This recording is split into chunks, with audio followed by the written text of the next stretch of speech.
Hello everyone, my name is K. Rajesh. I am from CSE C section. Today's my topic is about explain the reason why emitter is a heavily doped. Introduction. A bipolar junction transistor is a three-terminal device in which operation depends on the interaction of by both majority and minority charge carriers, and hence the name bipolar. The BJT is analogous to vacuum triode and is comparatively smaller in size. It is used as amplifier and oscillator circuits, and as a switch in digital circuits. It has wide applications on computers, satellites, and other modern communication systems. The transistor is a three-terminal solid-state device which is formed by connecting two diodes back to back. Hence, it has got two p-n junction, three terminal, and are drawn out of the three semiconductor materials present in it. The construction of the transistor is as shown in the following figure. The three terminal drawn from the transistor indicates emitter, base, and collector terminal. Emitter. The left-hand side of the above shown structure can be understood as emitter.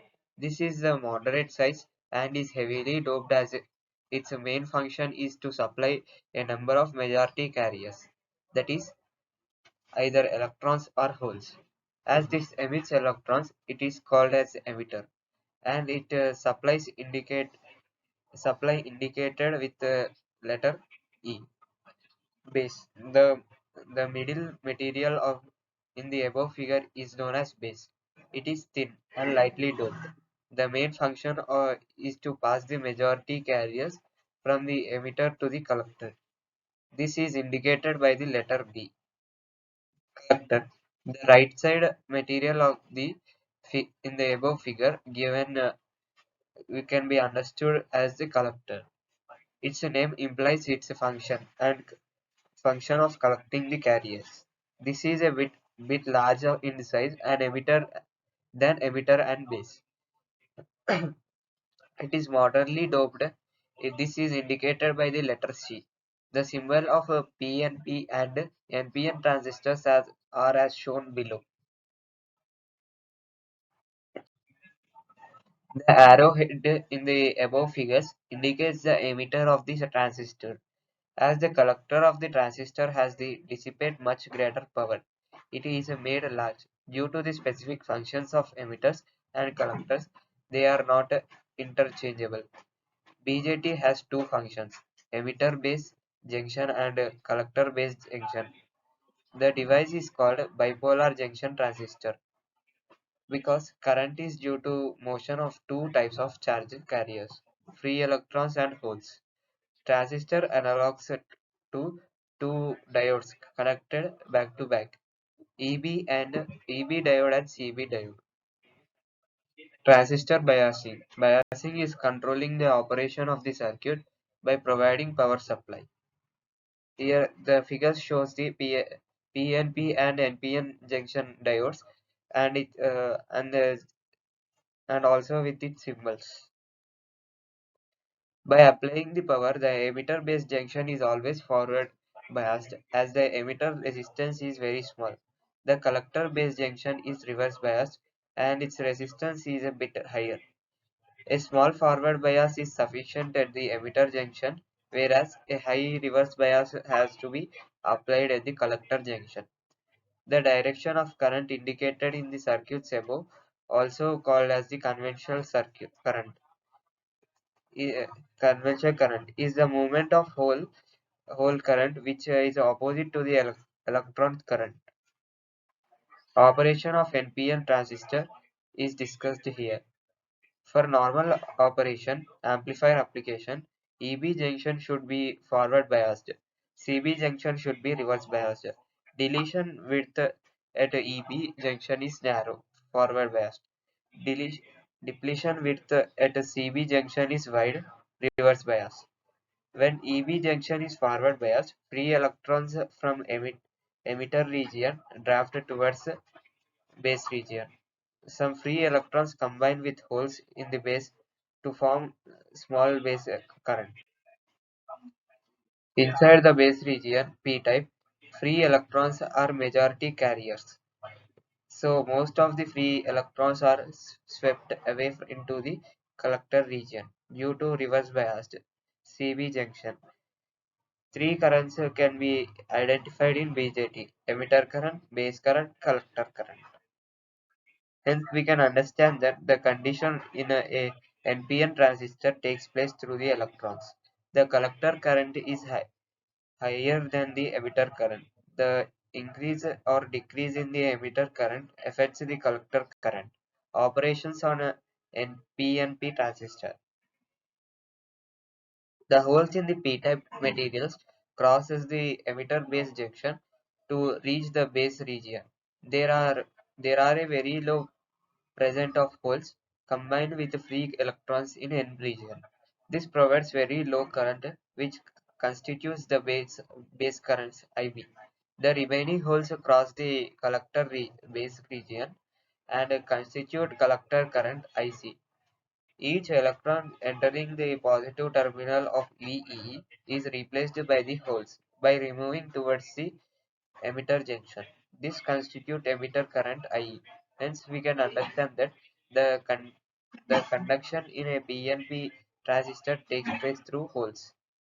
The collector current is slightly less than the emitter current.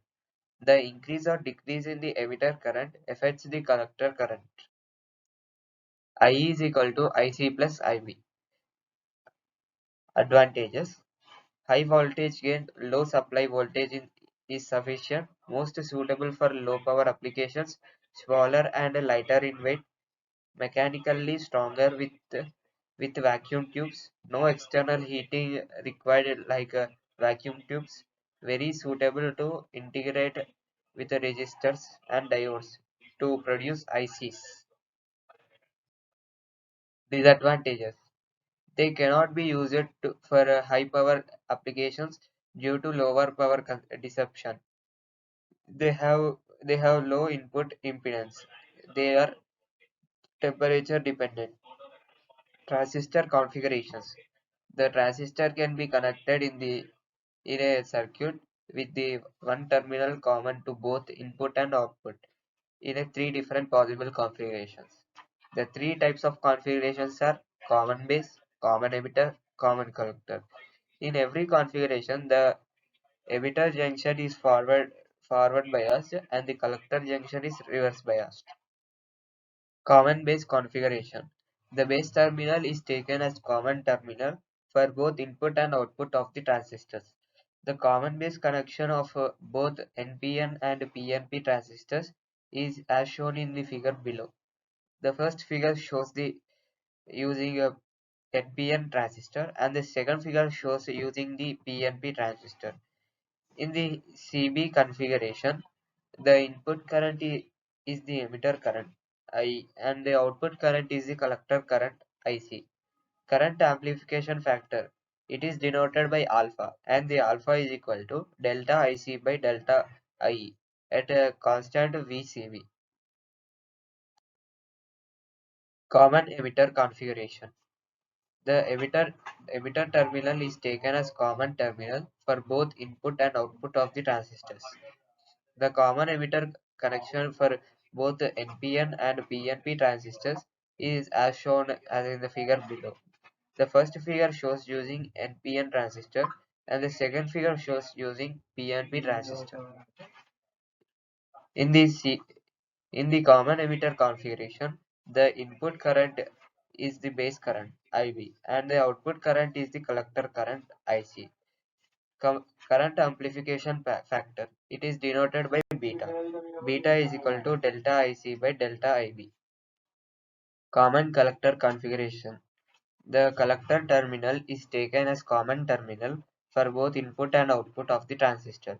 The common collector connection of both NPN and PNP transistors is as shown in the figures below.